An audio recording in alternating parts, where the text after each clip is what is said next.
ಪಕ್ಷದ ಎಲ್ಲ ನಾಯಕರು ಸೇರಿ ನನ್ನನ್ನು ಚಿತ್ರದುರ್ಗದ ಲೋಕಸಭೆ ಚುನಾವಣೆಗೆ ಅಭ್ಯರ್ಥಿಯನ್ನಾಗಿ ಆಯ್ಕೆ ಮಾಡಿದರು. ಗುರುಗಳ ಆಶೀರ್ವಾದ ತಗೊಂಡು ಮುಂದೆ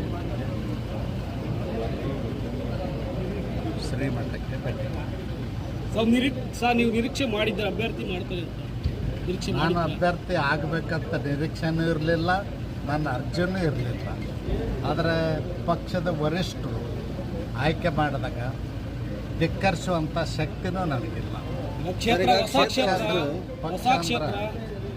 ನಾನು ಪಕ್ಷ ಅಂದರೆ ನನಗೆ ತಾಯಿ ಇದ್ದಾಗ ನಾವು ತಾಯಿ ಮಾತನ್ನು ಯಾವ ರೀತಿ ಪಾಲನೆ ಮಾಡಿದ್ವು ಅದೇ ರೀತಿ ಪಕ್ಷದ ಸೂಚನೆಗಳನ್ನು ಆದೇಶಗಳನ್ನ ಪಾಲನೆ ಮಾಡ್ತಕ್ಕಂಥದ್ದು ನಮ್ಮ ಕರ್ತವ್ಯ ಮತ್ತು ಜವಾಬ್ದಾರಿ.